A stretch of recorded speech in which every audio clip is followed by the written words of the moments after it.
Hey, this is Will Knight, and we're back with another podcast of All About Nothing. And today we are talking with Alfredo. Alfredo is a therapist, and we're going to talk some mental health issues. Welcome. Thank you very much for having me today. You're welcome. And so let's start off with your history as a therapist to get everybody a little bit of knowledge of what you do and your job. All right, so I am a clinical director of Remotions Therapy Center, and we provide services helping people dealing with depression, anxiety, trauma, and also we work with couples as well, Okay. helping communicate and get the relationship keep going. All right. So we're going to start off today. Our subject matter is anxiety. And so tell us, what are some of the stressors people often overlook when it comes to building up into chronic anxiety? So we need to think about what is, anxiety, first of all.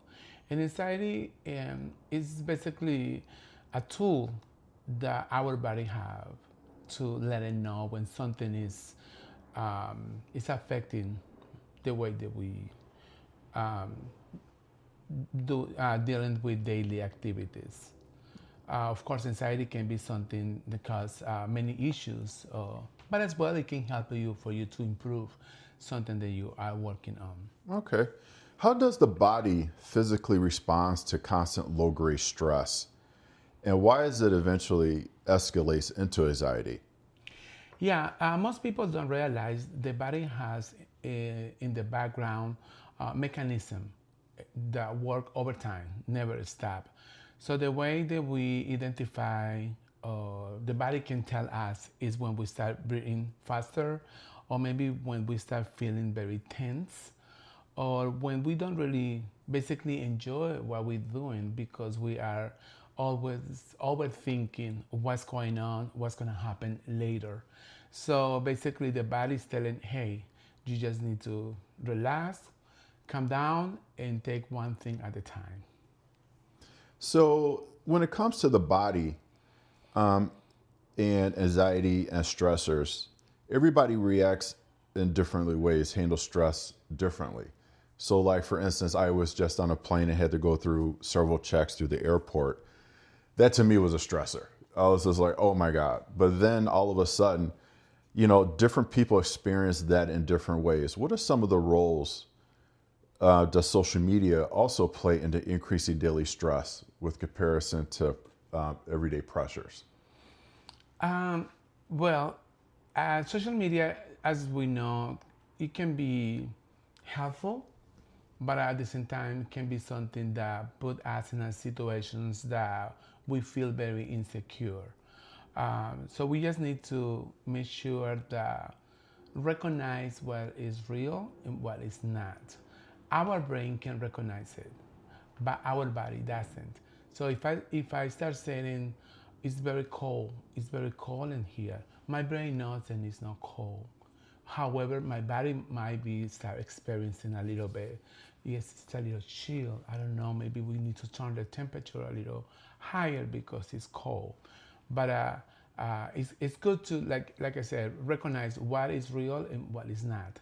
So in social media, a lot of times affect the way that we compare ourselves with somebody else, or how happy supposedly people are, and we start having those anxiety moments. I want to be like that. I need to work harder to get what other people have. So it's important to recognize when it's real and when it's not, and when we use social media in some occasions to maybe inspire us. Maybe I see sometimes how people build something and save money.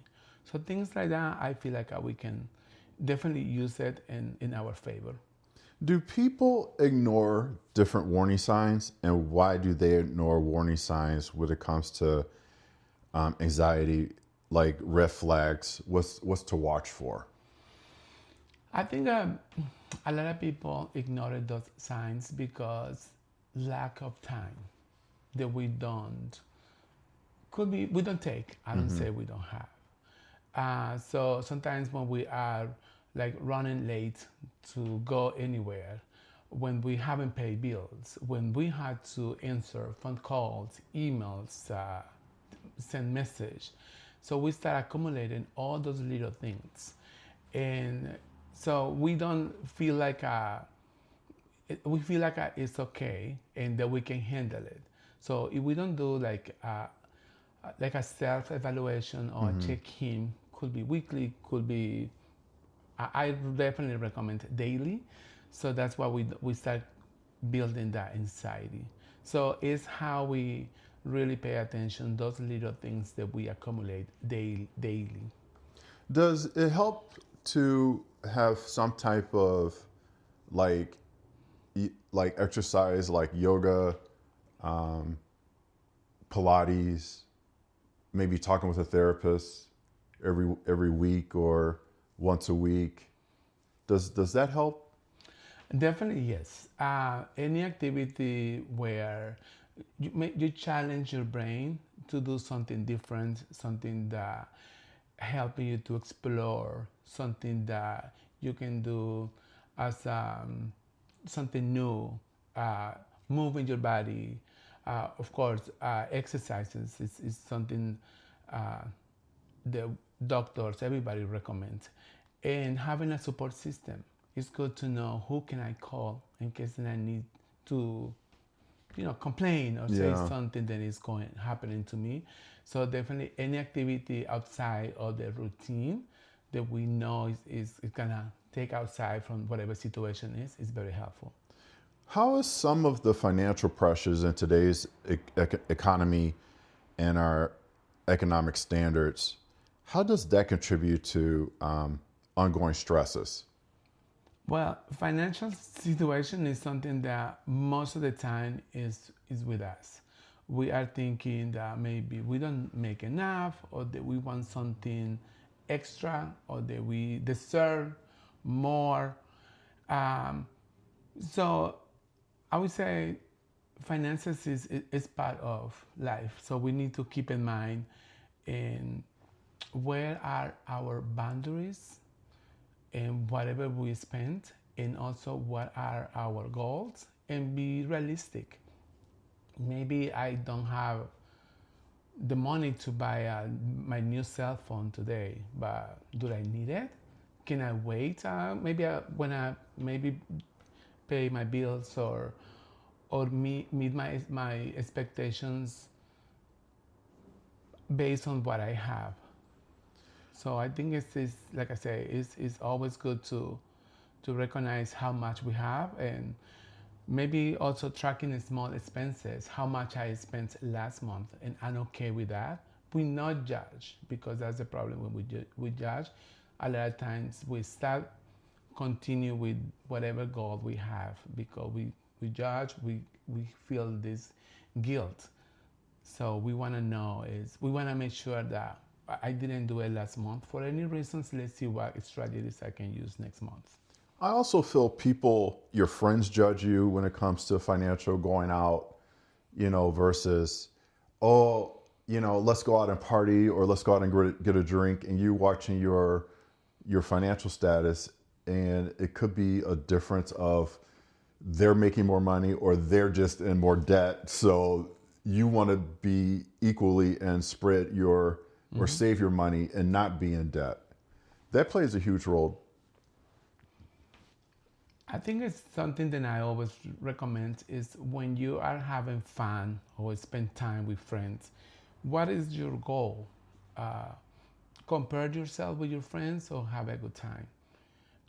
There are people that don't drink, and they go to bars and clubs and they have a good time. So it's to know who you are, who are your friends, and you don't need to explain much about you if you don't want to. You just are not drinking tonight, or I'm doing sober October, or just doing sober November, December, whatever the month is. and I'm pretty sure your friends don't care. Yeah. They don't care if you get drunk. They just care to have a good time.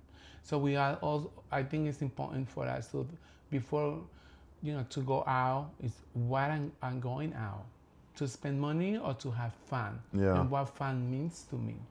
It's interesting because sometimes, I do sober week, sober month, just to break the consistency Yeah. of going out with friends, and I still get invited. What's interesting is, my friends know me very well, so they're like, "Are you drinking tonight, or are you not drinking?" I'm like, so I'm like, okay, I'll have one drink, and then and they don't pressure me into other drinks, or if I'll say, no, I'm just having, lemonade, or Diet Coke, they don't look any differently than I was if I was having a beer with them as well.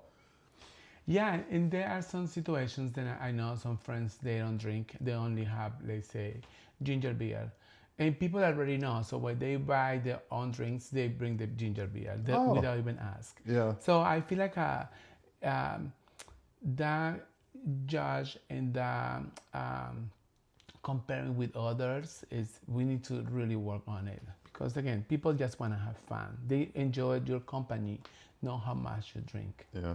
Are they different cycles of stress?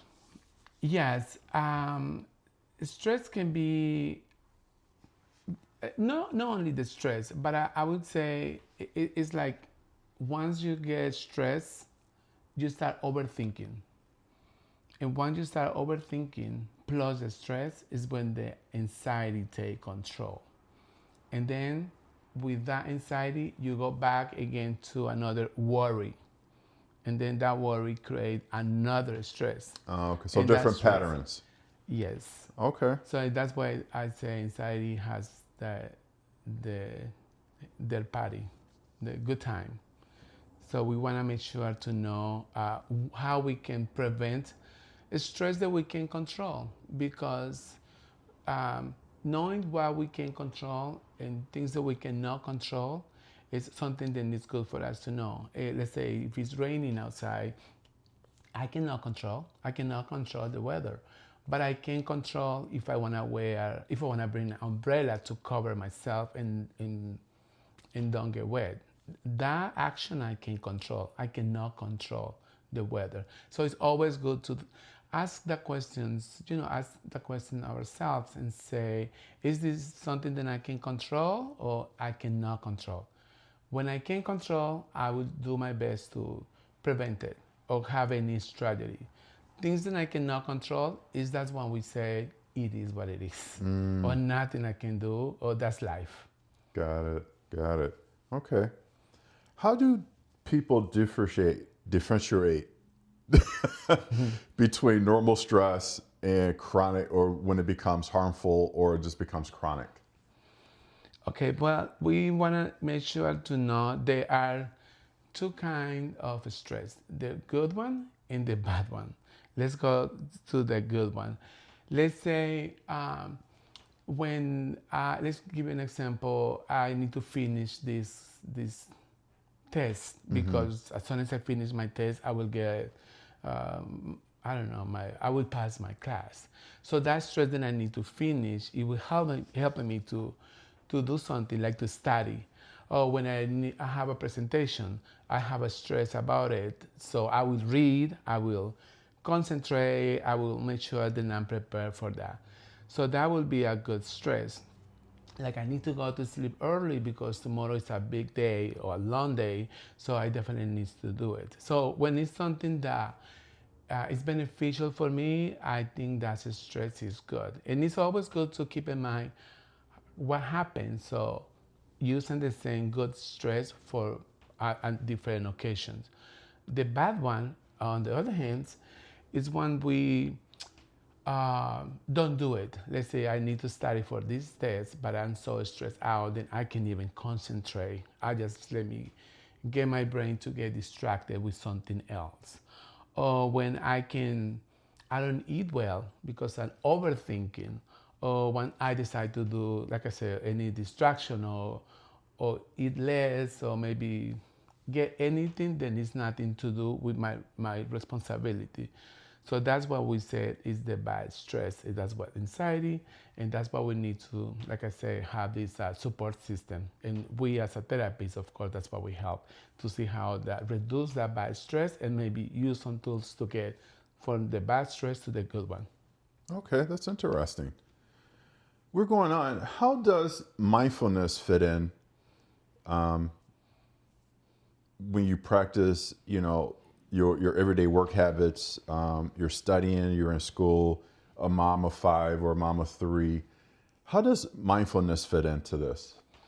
I think mindfulness is something that we should keep in mind daily. I recommend to my clients to think about a moment where they feel that they were present 100%. Could be just going to the train. What they observe maybe birds, they look at the sky, or they just was running to get to the train and get there. Or when they get home, what they notice when they get home, maybe they notice that people smile at you, your partner, your dog, or something. Did you have that contact? So all those questions and all those moments, that's why I will definitely recommend as mindfulness also can be, let me go for a little walk for one block. Or let me get the breeze. Let me just feel the air outside. If you live close to trees, let me see like in fall how the trees change colors. And try to get all those memories about those moments where you were present. So that definitely helped me to be more present and enjoy life, because mindfulness means live your life full. Okay. Does sleep play into part of this? Yes, I know a lot of people, and I hear this for I would say 90% of my clients is sleeping can be a very issue, and a lot of people complain or they share that they have very bad sleeping schedule. Well, first of all, it's recommended to see a doctor. As well, I would say what they eat. Just keep in mind what they eat before they go to sleep. And those recommendations, like doctors can say, but for me, it's thinking also it can be part of mindfulness. Is before you go to sleep, don't think, oh, I need to sleep because tomorrow is a long day. Oh, I need to sleep because I'm tired. So maybe we don't need to use need. Maybe we need to use more want. Because I ask many people, like when was that asking you to you, when was the last time that you say, I want this? Oh, probably maybe 2 weeks ago. Or I want this versus do I need this? I always take, my mother taught me this. And when it comes to like buying stuff or buying items, shoes, jackets, whatever, she always asks, do you want it? Do you need it? And can you afford it? So that to me has always been at the back of my head. So, but it's interesting because when I'm planning to go away for holiday, I always ask, do I want this? Yes. Do I need this? Yes. Can I afford it? Maybe, maybe not, but yes. And that's when when I have 3 yeses, that's when I kind of proceed to go forward. Okay. So that's why it's a good example, because a lot of times we associate, or many times, with something that costs something. So that's why we kind of think twice, do I need it, do I want?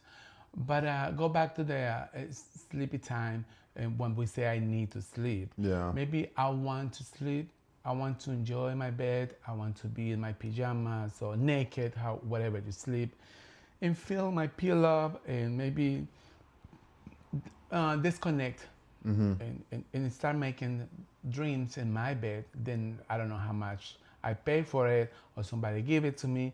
Let me enjoy. So it's important for us to start using more want. Doesn't need to be something that involves money. I want to go for a walk. No, I need to go for a walk because I've been sitting all day and I need to walk. It doesn't really enjoyable. So let me go for a walk. Let me enjoy these 5 minutes outside, just thinking about whatever, something that is not related to my busy day, and just walk around, maybe say hi to somebody. Let me go and do that. So how we start changing need, have, and want, and how we can start putting that want in the top of our thoughts definitely helps a lot as well. Okay. Interesting. I like this. So, how does someone talk to their partners, their family, or their friends about the anxiety they're having without feeling judged or dismissed? I think it's important to any type of communication is to know when is the right time and how much we want to disclose, trust, and if we had a moment that we want to share something or something that make us feel a little uncomfortable, it's just, hey, we have a moment? I want to share, and look, I want to share something with you. No, oh, I need to say something to you. Oh, I want to share something with you that it's in my mind, and I want to, see what do you think, or can you help me with this, or So, make it more personable. it's more personal. Conversation should be more personal because it's about how I feel, how I perceive something that is going on, and try not to use. And I've been working with everybody, clients and couples, and when we use you, because you is a very powerful word. And I prefer people tell me I love you than I don't like you, or you do this, you. So when that you sounds judgmental, so our brain is already ready to attack or defense. So maybe when we talk, I feel this way, or in so and so situation, I feel this way. Oh, I didn't like this. Can we talk about it? Because those are mine. I want on what I feel. Those are my feelings. Okay. So, just to take a little break, if you have not liked or subscribed to Will Knight Podcast, All About Nothing, go ahead and please do so. So, Alfredo, we're going to wrap this up. So, I have one more question. Yes. If someone feels overwhelmed right now, what are some of the small actions they could take today to start reversing the cycle of stress and anxiety?